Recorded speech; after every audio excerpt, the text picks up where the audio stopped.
안녕하십니까, 비트루트입니다.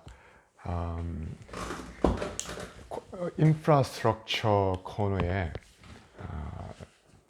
제일 마지막으로 업데이트 됐던 게 꽤나 오래전입니다. 아마 L3 스위치 관련해서 강좌를 올렸었는데 그 이후로 아무런 업데이트가 없어서 오늘은 그쪽 인프라스트럭처 코너에 추가적으로 하나의 비디오 클립을 업로드 하려고 합니다.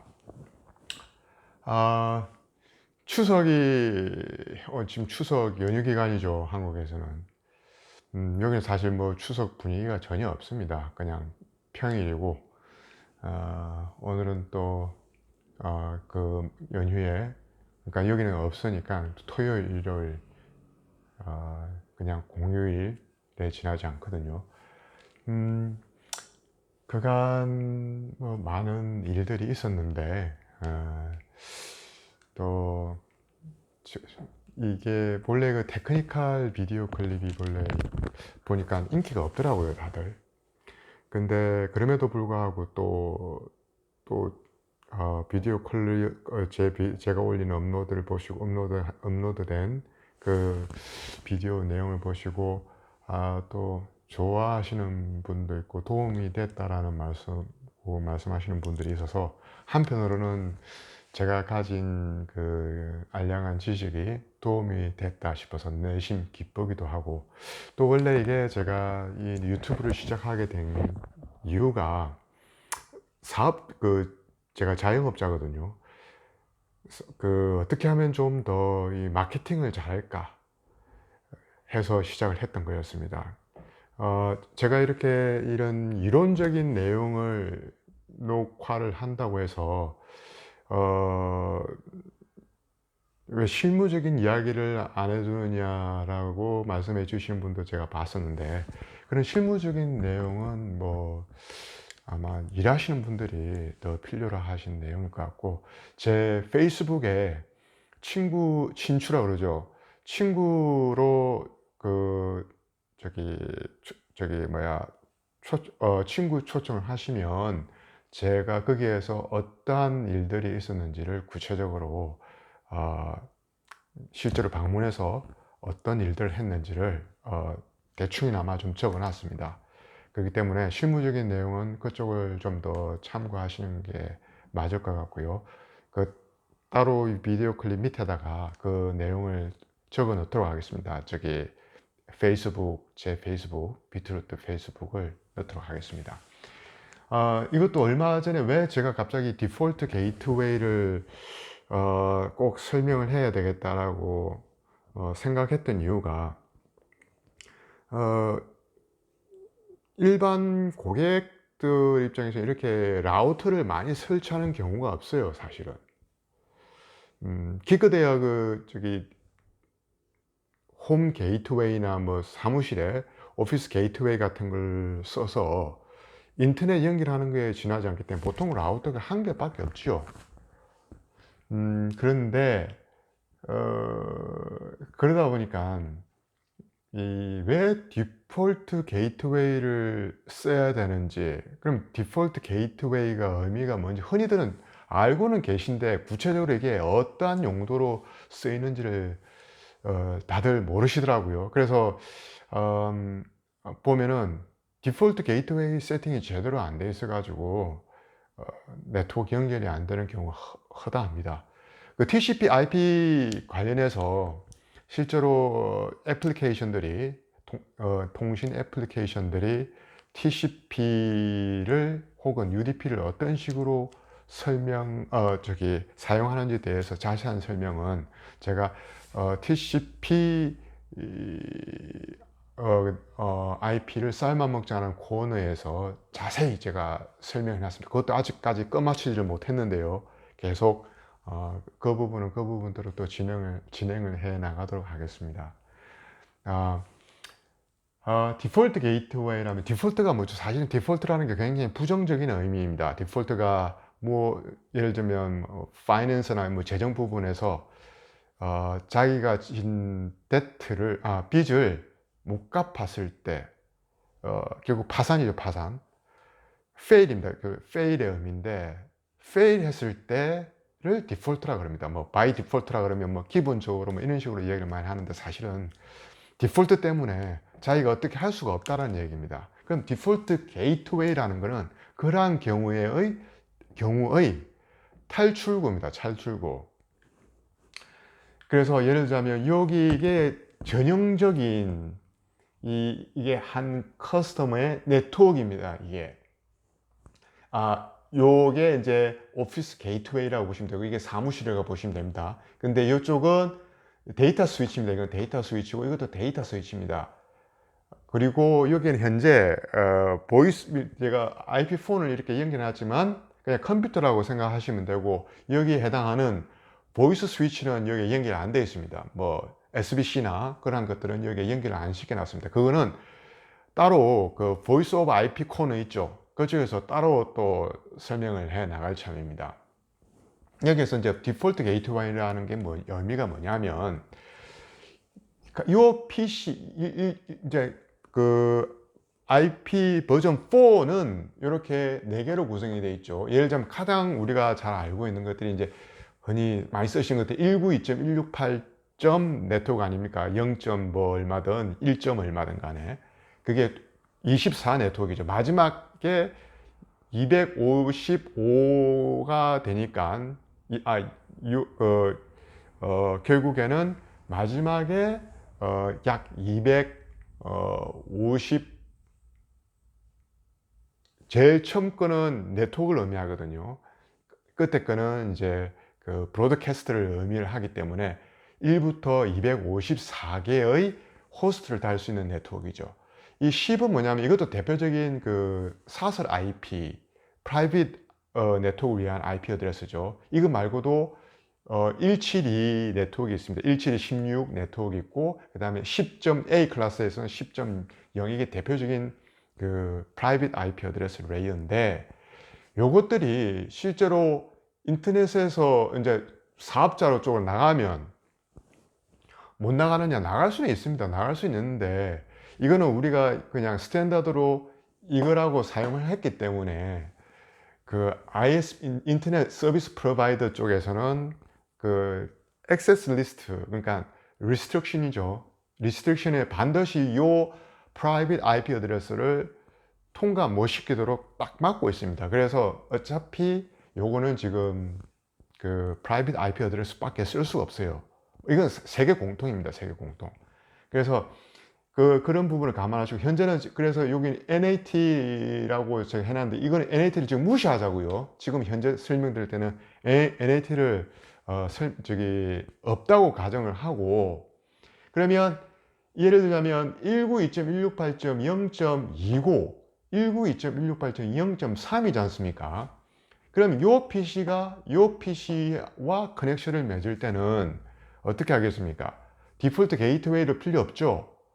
이건 자체적으로 랜 스위치에 연결되어 있는 두 PC이기 때문에 무슨 프로토콜, 여기서 여기로 연결하려면, 지난번에 말씀드렸던 IP 어드레스는 로지컬 어드레스입니다. 언제든지 우리가 바꾸기도 할 수 있어요.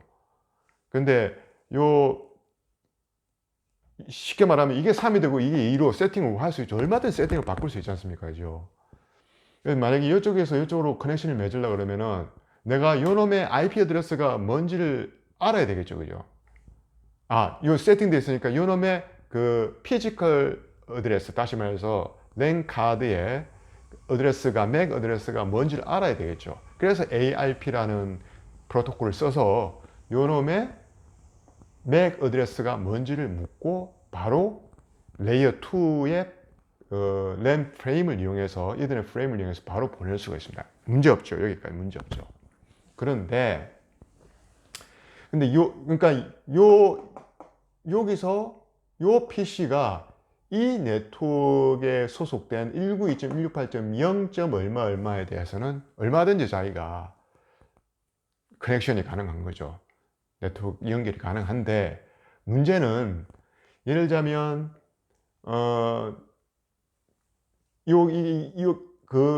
약간 이 첨부 설명을 드리자면, 여기가 이제 고객사의 라우터고, 요게 ISP, 뭐 텔스트라 칩시다.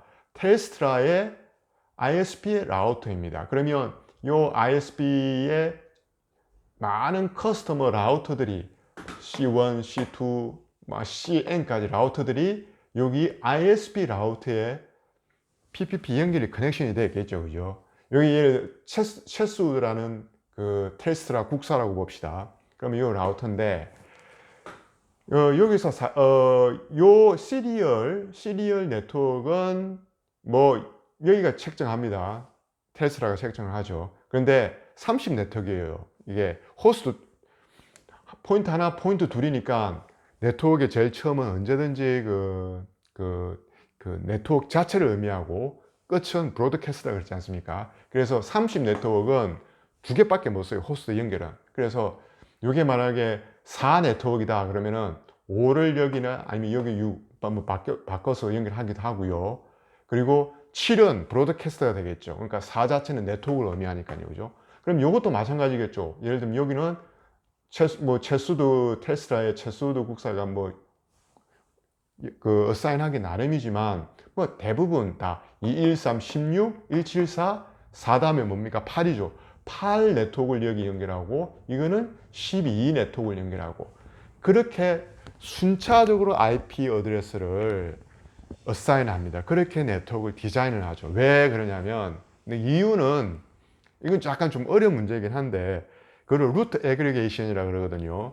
왜냐하면 이게 자꾸 끊어졌다가 또 연결됐다가 뭐 피지컬 레이어의 문제로 말입니다. 그렇다면 라우팅 정보가 자꾸 변경이 일어나면 라우팅 업데이트가 일어나야 되거든요. 물론 그런 방지하는 그 방법이 여러 가지가 있습니다. 위에서 어쨌든 근데 이걸 루트 애그리게이션 해주면은 정보를 보내줄 때도 심플하게 213, 16, 117 네트워크만 딱 넘겨주면 되겠죠. 외부에서는 언제든지 요 네트워크만 차가 들어오면 여기 있는 모든 요 정보들이 다이렉트리 커넥티드 돼 있으니까 요쪽이 연결하는 데는 문제가 없죠. 그죠? 그러한 이유로 좀 여기서는 좀 사실은 테크니컬 너무 깊게 들어가면 재미없어 하지 않습니까? 그죠? 그래서 디폴트 게이트웨이가 뭔가를 설명해 주기 위해서 잠깐만 사족을 좀 달았습니다. 디폴트 게이트웨이가 뭐냐면은 요 PC는 요 네트워크밖에 몰라요. 근데 예를 들면 여기로 간다고 칩시다. 213.16.11. 여기 U로 간다고 쳐봅시다. 그럼 몰라요. 여기 IP 어드레스가 없어. 자기 이 PC 안에는 오로지 네트워크 정보는 요것밖에 없어요. 192.168. 왜? 자기가 인터페이스에 IP 어드레스 이걸로 되어 있으니까. 그러면은 몰라. 뭐죠? fail입니다. fail이 났습니다. 그럼 그렇다고 안 보낼 거냐? 무조건 자기는 자기의 어떤 그런 fail이 있을 경우에 탈출구 디폴트 게이트웨이를 우리가 보통 세팅을 해줘야 돼요. 이 PC 각각에다가. 그러면 뭐냐? 그게 1이겠죠. 192.168.0.1이 되는 겁니다. 이쪽으로 무조건 패킷을 보내요. 데스티네이션의 IP 어드레스가 뭐라 그랬습니까? 213.16.117.6이라 그랬죠. 그래서 핑을 한다고 칩시다. 그러면 그 핑 패킷을 보내면 그 핑 패킷 자체가 IP 패킷이죠. 그래서 보내면 여기에서는 무조건 요 네트워크 정보가 여기 연결되어 있으니까 요 라우터는 요 IP 어드레스가 어디에 있는지를 알죠. 요 라우터라는 걸 알죠. 그래서 이쪽으로 리센드 하는 겁니다. 그대로 포워드 하겠죠. 그죠? 그러면 여기에서 라우터 자체에 핑 서버가 있거든요.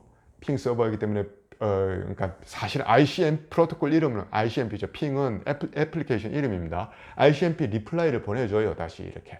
왜? 이미 소스가 이거라는 걸 알고 있기 때문에 보내주죠. 이 디폴트 게이트웨이의 의미가 바로 이런 겁니다. 자, 그런데 이제 현재까지 아직도 NAT 없이는 제가 설명을 했습니다. NAT는 그냥 무시해도 좋아요. 사실은 이 상태에서 디폴트 게이트웨이를 설명하다 보니까 근데 이건 사설 프라이빗 IP 어드레스이기 때문에 외부로는 못 나가거든요. 다시 말해서 요 국사에서 알고 있는 IP 어드레스는 요것밖에 없어요. 요거 213.16.11.4 요것밖에 없어요. 그러면 NAT라는 걸 이용을 해서 이 한 IP 어드레스를 요 모두 이 그 192.168.0 네트워크 모든 컴퓨터들이 쉐어를 한다는 개념이거든요. NAT가 네트워크 애드레스 트랜슬레이션인데 그거를 쉐어한다는 게 요거 하나를 가지고 다 소스 코드를 요걸로 바꿔서 나가는 겁니다. 그러니까 할 수 있어요. 그거는 다음에 설명을 해드릴게요. 그 개념이 또 한 쉽지가 않습니다. NAT 종류에도 상당히 내용이 많고. 그래서 어쨌든 디폴트로 이쪽을 보냅니다. 그럼 요놈의 디폴트 게이트웨이는 요게 되겠죠. 그죠? 이 라우터가 될 겁니다. 근데 요 라우터에도 디폴트 게이트웨이가 있습니다. 뭐냐면은 자기가 예를 들면 요 PC가 패킷을 요쪽 디폴트 게이트웨이로 보냈는데 그게 저 최수도가 아니고 예를 들면 멜번의 어디 이 껌 깨는 거는 요 오피스 이 전체 커스터머 네트워크 전체를 많이 묶은 걸 말합니다. 이건 이스트우드입니다. 예를 들자면 이쪽으로 보내려고 합니다. 예를 들자면 여기에 있는 어느 한 PC로 연결되는 PC로 보내려고 그래요.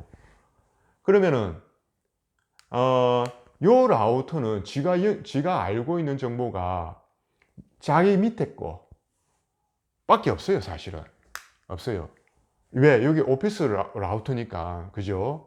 이건 오피스 라우터죠. 이건 요걸 경계로 해서 이쪽은 다 커스터머고 요게 이제 테스트랍니다. 요 라우터들은 나중에 이제 이거는 이제 ISP 쪽이니까요. 그 라우팅 개념이 들어갑니다. 뭐 ISP에서 스테이틱으로 라우팅을 하는 경우는 없죠. 다 그 뭐 적어도 뭐 EIGRP라든지 뭐 스테이틱은 안 씁니다.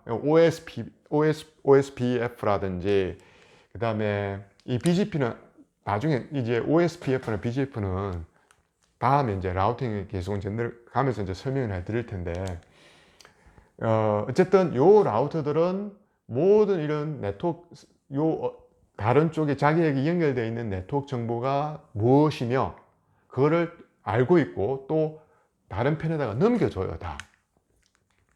그러니까 서로 알고 있지만 여기에서는 디폴트 게이트웨이가 요 라우터이기 때문에 여기에서는 보내주면 요 놈은 자기는 여기에 대한 네트워크 정보가 없기 때문에 무조건 자기 디폴트 게이트웨이를 요 놈으로 잡아서 보내버립니다. 요 놈은 클렉트 해가지고 넘겨줘 버리죠. 여기에 텔스라의 라우터로 보내버리는 거죠. 그죠? 그러자 이게 이제 그러면 여기까지는 이제 그 커스터머의 트래픽이 어떤 식으로 디폴트 ISP의 라우터로 트래픽이 보내진다는 거 알겠죠? 항상 그 핑이라는 거는 그 ICMP 리퀘스트 나가면 리플라이가 와야만 네트워크의 문제, 그러니까 왕복입니다. 항상 왕복 개념입니다. 그러면 여기에서 누군가 여기에서 여기로 핑을 했다. 그러면 여기까지 가서 여기 다시 돌아와야 되겠죠. 그래야 핑이 성공을 하는 겁니다. successful 성공이 하는 겁니다. 과정을 한번 볼까요? 여기로 가서 이 라우터로 가서 일단 보내줘. 데스티네이션이 여기이기 때문에 이 라우터는 무조건 디폴트 게이트웨이. 자기는 이 네트워크 정보가 없어요. 이 라우터는 커스텀의 라우터이기 때문에 보내버리면 여기서는 이 라우터로 보내지 아니면 이 라우터로 보내는지 알겠죠. 그래서 가고 여기는 받고 난 다음에 ICMP 리플라이를 하려고 그러면은 그 데스티네이션 IP 어드레스를 소스 그 패킷의 소스 IP 어드레스를 알아야 되겠죠. 근데 네트워크 정보가 있어야 되는 겁니다. 그죠? 그러면은 요거는 알고 있죠. 요게 요 네트워크가 그러니까 요 라우터에서 통해서 왔다라는 거를 서로 간에 통신해서 알고 있어요. 이쪽으로 보내는 데는 전혀 문제가 없어요. 그죠? 그리고 요 라우터에서는 요 네트워크 정보를 다 가지고 있기 때문에 요쪽 라우터로 보내고 요 라우터에 보내면 요 라우터는 요 네트워크 정보를 가지고 있기 때문에 여기까지 다시 리플라이가 가능한 겁니다. 여기까지는 아무 문제 없죠. 그런데 자 이제 점점 조금씩 복잡해지기 시작합니다. 여기가 시드니 헤드쿼터예요. 이게 헤드쿼터이기 때문에 이게 꼭 그 텔스트라 ISP가 아니라도 상관없습니다. 일반 큰 은행 같은 경우도 다 이런 식의 구조로 네트워크 디자인이 되어 있습니다. 보내다 보면은 여기 멜번이 있죠. 이게 점점 더 왠지 회선이 많아지는 것 같죠. 점점 더. 뭐 예를 들자면 그 백업 용도로요. 이쪽이 한쪽이 회선이 고장났을 경우는 반대편으로 다른 쪽으로 사용하게끔 해야 네트워크에는 문제가 없을 거 아닙니까? 그죠? 그래서 여기는 시드니 헤드쿼터고 여기는 멜번 헤드쿼터라면 여기서 여기까지 가는 데는 또 문제가 없겠죠. 금방 디폴트 게이트웨이, 요 상태는, 여기는 또 멜번의 모든 오피스들이 요거를 디폴트 게이트웨이를 하고 여기까지 올라오면은 테슬라, 그러니까 ISP 자체 내에서 네트워크 정보들을 서로 모든 알고 있기 때문에 보내는데 문제가 없는데, 자, 얘기를 한번 봅시다. 근데 인터넷이라는 게 호주의 어떤 서버나 컴퓨터에만 접속을 하는 게 아니지 않습니까? 이게 미국 아니면 또 다른 나라의 컴퓨터 시스템이나 저기 웹서버든지 뭐든지 다 접속하려면 어떻게 해야 될까요? 그게 문제죠, 그죠? 그래서 여기 예를 들자면 요 사업자를 텔스트라고 치봅시다. 텔스트라, 호주의 제1 저기 텔레커뮤니케이션 컴퍼니죠, 그죠? 그러면 미국에 뭐 스프린트라든지 뭐 다른 그 ISP 있지 않습니까? 하고 서로 협정을 맺어줍니다. 맺어줘요.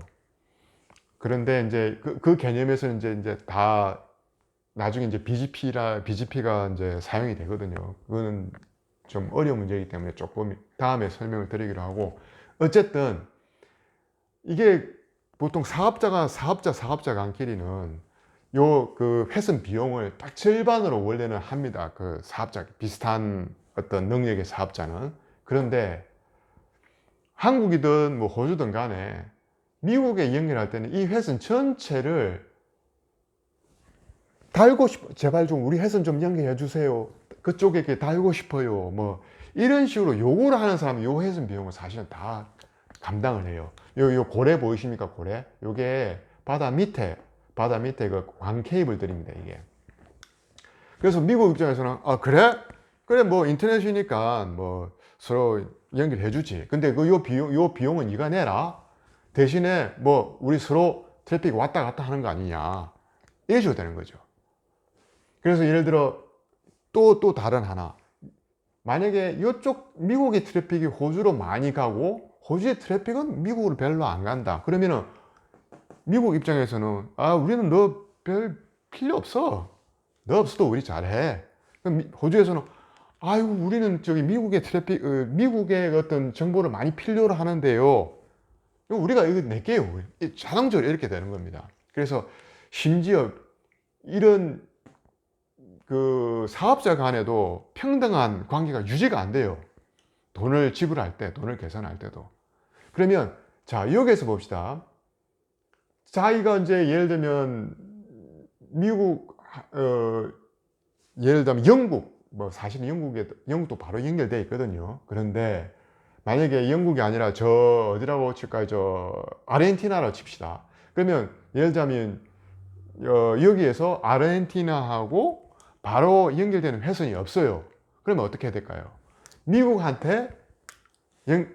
미국을 통해서 아르헨티나하고 연결하는 건데, 왜? 사실은 미국이 인터넷의 중심이거든요. 다시 말하면 미국이 호주의 디폴트 게이트웨이란 말입니다. 디폴트 게이트웨이. 나 아르헨티나에 관한 네트워크 정보가 없어. 그래? 그 네트워크 정보 우리가 있는데 너 이쪽으로 보내면 내가 넣어줄게. 이걸 트랜짓이라 그러거든요. 그래서 요 호주의 디폴트 게이트웨이는 미국이 되는 겁니다. 그래서 미국으로 보내면 미국이 알아서 아르헨티나로 트래픽을 넘겨주고 또 받고 해주고. 그러니까 이게 이제 사업자 간 그 라우팅 프로토콜을 서로 쓸 때는 BGP를 쓰거든요. BGP는 그러니까 그 사업자 간에 그 트래픽을 흐름을 조절할 때 사용하는 그런 프로토콜이고요. 이 BGP라는 건 또 실제로 커스터머의 네트워크가 워낙 클 때 그 트래픽 엔지니어링을 또 할 수 있어요. 트래픽을 루트를 분산시켜 가지고 요쪽 쪽은 예를 들자면 뭐 요쪽 ISP로, 아니면 요쪽은 요쪽, 그러니까 평소에는 백업을 용으로 쓰고 있다가 하나가 탁 끊어지면 바로 절체해서 다른 반대편 쪽으로 모든 트래픽이 가도록 그렇게 이 BGP라는 프로토콜을 이용을 해가지고 그렇게 해줄 수가 있어요. 아이고, 벌써 오늘 시간이 이렇게 많이 지나갔는데, 어쨌든 이 디폴트 게이트웨이라는 개념이 꼭 스테이틱일 뿐만 아니라, 그러니까 수동으로 다 이렇게 세팅을 해줘야만 할 때 디폴트 게이트웨이를 쓰는 게 아니라, 그 프로토콜 종류에 따라서 야, 한 라우터가 다른 라우터한테 야, 너 내가 네 디폴트 게이트웨이가 될 거야, 정보를 넘겨주고 그쪽이 모든 트래픽을 이쪽으로 보내, 이런 식으로도 또 설정도 또 해줄 수가 있어요. 그럼 반대편에서도 나 너 싫어 안 해, 그렇게도 또 프로토콜이 그렇게 해줄 수가 있어요. 예를 들자면 그런 식인데, 이게 다 알고리즘이라는 겁니다. 알고리즘. 이거 다 소프트웨어예요. 이게 다 예전에 디벨로퍼들이, 그러니까 시스템 프로그래머들이 이런 걸 만들었어요.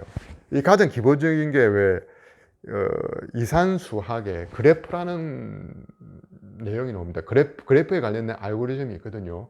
그게 가장 기본적이에요. 이게 라우팅 알고리즘에 그 그래프가 어떤 식으로 이게 보면은 나중에는 라우터끼리, 우리 왜 그림에는 왜, 죄송합니다, 저기 물리주기 해가지고 있는데, 라우터끼리 막 그림을 뭐 라우팅을 설명한다 아무렇게나 그러는데, 실제로는 대부분의 네트워크 구조가 이렇게 추이 구조입니다. 장가지에서 높은 가지로 올라가고, 높은 가지로 올라갈수록 밴드위드가 다 크죠, 굵기가. 이런 식으로 대부분이 다 구성이 되어 있습니다. 디폴트 게이트웨이가 왜 오늘 제가 설명했냐면, 그만큼 그 라우팅에 있어서는 디폴트 게이트웨이가 중요해요.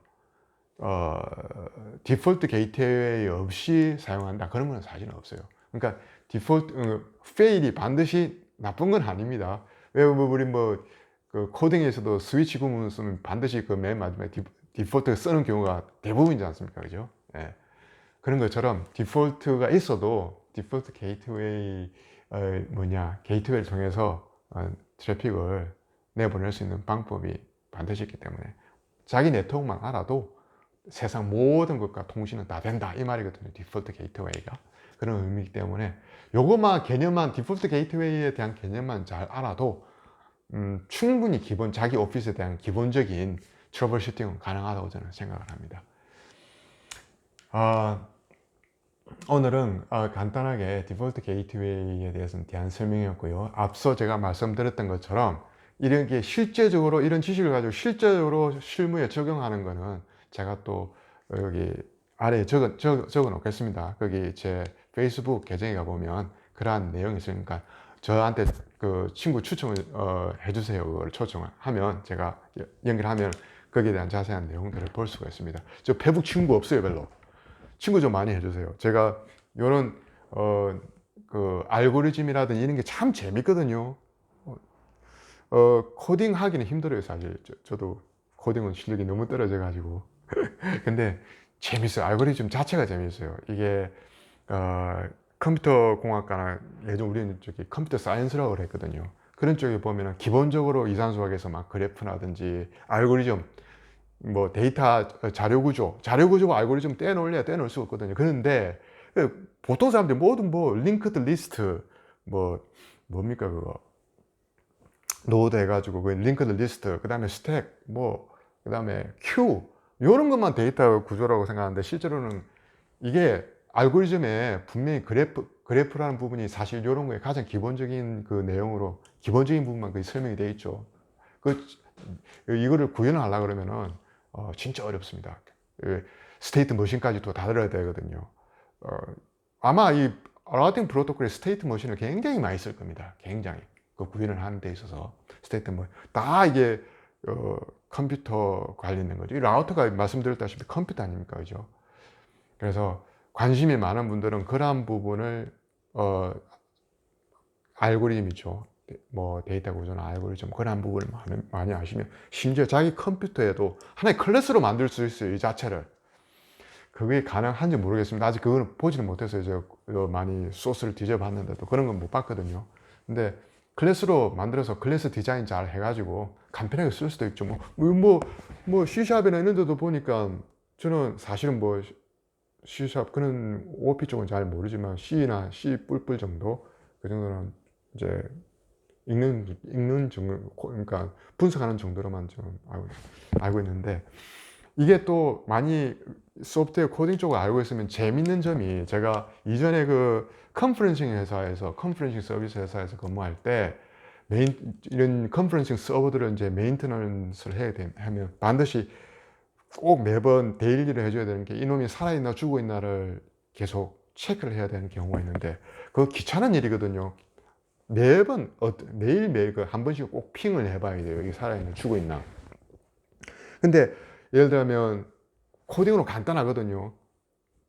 그 TCP 클라이언트 하나 딱 클래스 뽑아가지고 거기에다가 그 입력 파일에 그 컨퍼런싱 서버 관련된 모든 시스템도 있지 않습니까? IP 어드레스를 다 넣어두고 읽어드리면서 핑을 연달아 막 하게끔, 이런 식으로 제가 프로그램을 코딩을 하나 해가지고 딱, 저는 뭐 랭귀지는 뭐 특별히 잘하는 건 없어요. 그런데 뭐 간단한 거는 여러 랭귀지 부여 안 받고 그냥 무조건 해요. 코딩할 때는. 그렇게 해서 이런 시스템을, 다 시스템입니다. 사실 네트워크 시스템이죠, 이게. 뭐 하드웨어, 소프트웨어를 나누는데 저는 그렇게 생각 안 해요. 이 자체가 모든 게 소프트웨어입니다. 하드웨어만 이렇게 하는 게 어디 있습니까? 그 안에 들어가 있는 게 다 소프트웨어인데. 그래서 사실 그 프로그래머나, 그러니까 코딩하는 분들이 이러한 네트워킹 전반적인 알고리즘을 모른다 뿐이죠. 그죠? 코딩은 사실은요, 프로그래머들이 이게 다 한 겁니다. 네트워크 프로그래머들은, 네트워크 엔지니어들은 그러한 것을 알고리즘을 충분히 숙지를 하고 그거를 잘 사용한다 뿐이죠. 그러니까 그 코딩 하시는 분들, 그러니까 프로그래머들은 자긍심을 가지시기 바랍니다. 근데 그 계속 제가 또 다른 유튜브 중에 요즘 재밌게 본 분이 있거든요. SI 쪽 업무 쪽에 빰빠르빰빰빰빰빰 하시는 분이 있거든요. 그 재밌게 잘 봤습니다. 그분 아주 참 웃기게 말씀 잘 하시고요. SI의 그런 실제적인 업무, 그러니까 그런 것들에 대해서, 한국 현실에 대해서 참 많이 이야기해 주시는 분인데, 너무 재밌게 봐가지고요. 저도 예전에 SI 조금은 했습니다만, 다들 다 좋긴 좋은데, 이렇게 알고리즘, 그러니까 회사 업무 로직 말고 기술에 대한 알고리즘도 많이 알아야 솔루션을 만들어내거든요. 여기에 그 아틀래시안이라는 그런 세계적인 컴퍼니입니다. 헤드쿼터가 시드니에 있어요. 거기는 UNSW라는 대학의 학생 2명이 처음에 그 회사를 만들어가지고, 소프트웨어를 만들어가지고 지금 굴지의 회사가 됐습니다. 세계적인 글로벌 회사가 됐죠. 근데 그런 사람들이 한국에서도 사실은 좀 많이 나왔으면 하는 바람입니다. 컴퓨터 공학과 나와가지고 배워가지고 너무 업무 로직에 관련되어 있는 프로그래밍만 한다는 거는 좀 아깝다는 생각이 듭니다, 개인적으로. 그렇게 뭐 학부 과정이 그렇게 뭐 깊지는 않다 손 치더라도 요즘 대부분 뭐 또 석사까지 다 하신다면서요. 근데 그런 걸 배워가지고 업무 로직 임플리멘테이션만 한다는 거는 좀 아깝지 않습니까? 그죠? 제가 그분의 이야기를 듣고 뭐 이렇게 그분의 말씀이 잘못됐다는 이야기는 절대로 아니고요. 이걸 배웠던, 컴퓨터를 배웠던 안 배웠던 누구든지 코딩은 하고 즐길 수 있습니다만은, 그러나 특별히 컴퓨터 공학을 배우신 분이라면은 너무 업무 로직을 구현하는 데만 신경 쓰는 것보다는 이렇게 알고리즘 자체를, 또 새로운 기술에 대한 알고리즘 자체를 조금씩 공부를 해 가시는 것도 본인을 위해서나, 그리고 또 발전, 여기 프로그래밍의 발전을 위해서도 아주 좋은 부분이 아닐까, 그렇게 생각합니다. 오늘은 여기까지 하도록 하겠습니다. 감사합니다.